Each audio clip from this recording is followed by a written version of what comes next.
안녕하세요. 오늘도 주님 안에서 믿음으로 꽉 찬 알곡이 되기 위해 성경 묵상의 시간을 허락하신 하나님께 감사와 영광을 올려드립니다. 12월 18일 월요일 묵상 말씀을 시작하겠습니다. 오늘의 제목은 하나님의 둘째 변론입니다. 자신의 창조 지혜에 대해 변호하시기 위해 욥에게 질문하신 하나님은 이제 자신의 공의로운 통치에 대한 질문들을 욥에게 제기합니다.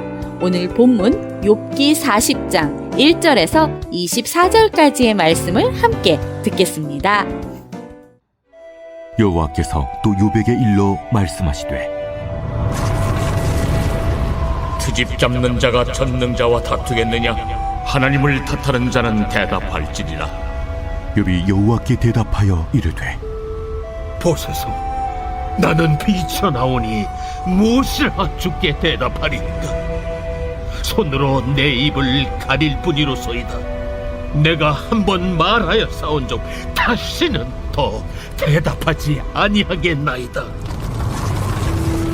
그때 여호와께서 폭풍우 가운데서 욥에게 일러 말씀하시되 너는 대장부처럼 허리를 묶고 내가 네게 묻겠으니 내게 대답할지니라. 네가 내 공의를 부인하려느냐? 네 의를 세우려고 나를 악하다 하겠느냐?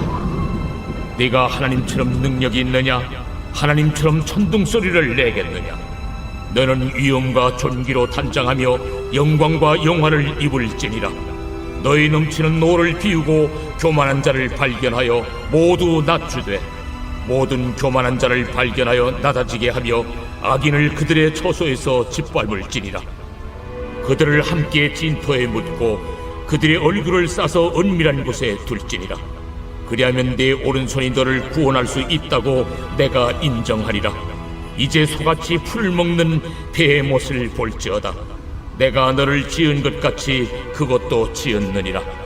그것의 힘은 허리에 있고 그 뚝심은 배의 힘줄에 있고 그것이 꼬리치는 것은 백향목이 흔들리는 것 같고 그 넙죽다리 힘줄은 서로 얽혀 있으며 그 뼈는 못관 같고 그 뼈대는 쇠막대기 같으니 그것은 하나님이 만드신 것 중에 으뜸이라.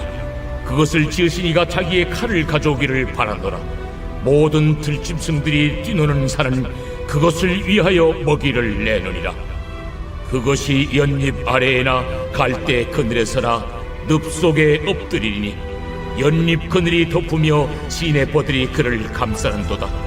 강물이 소용돌이 칠지라도 그것이 놀라지 않고 요단 강물이 쏟아져 그 입으로 들어가도 태어나니 그것이 눈을 뜨고 있을 때 누가 능히 잡을 수 있겠으며 갈고리로 그것의 코를 꿰일 수 있겠느냐. 오늘 우리에게 주시는 교훈은 무엇일까요? 1절에서 5절 말씀을 보시면 말문이 막히는 질문들만 던지시던 하나님은 트집을 잡으며 전능자와 다투는 욥에게 대답해보라고 하십니다.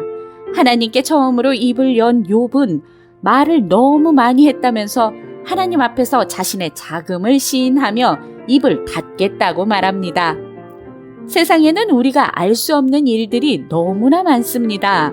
우리의 삶 가운데 우리가 심각하게 여기며 고민하던 것들이 부질없는 일일 때가 많습니다. 치열한 선교의 현장에서 당장 코앞의 떽거리를 걱정하며 생과 사의 갈림길에 있는 사람들 앞에서 나의 고민이 얼마나 배부른 고민인지 주님께 회개할 때도 있습니다. 하나님의 말씀을 들으며 하나님이 우리에게 원하시는 뜻이 무엇인지 깨달으며 순종하는 삶이 되어야 합니다. 6절에서 14절 말씀을 보시면 하나님은 욥의 대답이 만족스럽지 못하신 것 같습니다. 또다시 질문을 이어가십니다. 친구들이 공의의 하나님을 운운하며 욥에게 죄인으로 몰아칠 때 욥은 그 말의 반기를 들으며 자신이 받는 고난과 자신처럼 의인이 고난받는 세상의 불합리함을 얘기하며 하나님의 통치에 의문을 던졌습니다. 하나님은 욥에게 하나님의 능력의 팔과 천둥 같은 목소리를 장착하고 하나님의 위엄과 존귀로 단장하여 세상의 악인들을 한번 심판해 보라고 하십니다. 예수님께서 제자들에게 추수 때까지 밀밭에 가라지를 두라고 하셨던 말씀이 생각납니다. 가라지를 뽑다가 밀까지 다칠까 염려하셨던 예수님의 마음입니다. 우리가 정한 진리들을 기반으로 하나님을 그 틀 속에 가두기에는 우리가 하나님에 대해 아는 것이 너무 적습니다. 15절에서 24절 말씀을 보시면 창조물 중에 가장 으뜸이라는 베헤못이라는 육상 생물이 등장합니다. 어떤 짐승을 말하는지 정확하지는 않지만 사람들은 하마와 유사하다고 여깁니다. 천하무족의 위용을 자랑하는 압도적인 외양을 가졌으며 그것이 살아있는 한 아무도 그것을 잡을 수도 없고 통제할 수도 없다고 합니다. 하지만 그것 역시 하나님께는 그저 피조물에 불과할 뿐입니다. 하나님은 질문과 적절한 예를 들어가며 욥의 어리석음과 불신앙을 깨닫게 하십니다. 하나님의 말씀을 들어야 우리가 연약한 존재임을 알 수 있고 우리가 알지 못하는 사이에 저지르는 잘못들도 깨달을 수 있습니다. 하나님의 말씀을 청종하며 겸손히 우리의 연약함을 인정합시다. 기도하겠습니다.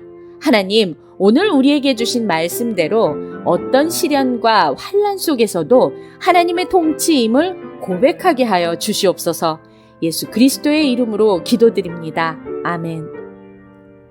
우리가 이해할 수 없는 일들이 모두 잘못되었다고 단정 지을 수는 없습니다. 하나님의 통치 아래에서 이루어지는 일들에 대해 우리는 알 수 있는 일들보다 알지 못하는 일들이 훨씬 많다는 것을 인정해야 합니다. 우리 앞에 벌어진 상황들을 우리가 가진 짧은 지식으로 결론을 내리려 들지 말고 하나님께서 하시는 일임을 인정하고 믿음의 눈으로 겸손히 바라보며 오늘도 광야 같은 세상에서 승리합시다. 저는 내일 다시 찾아뵙겠습니다.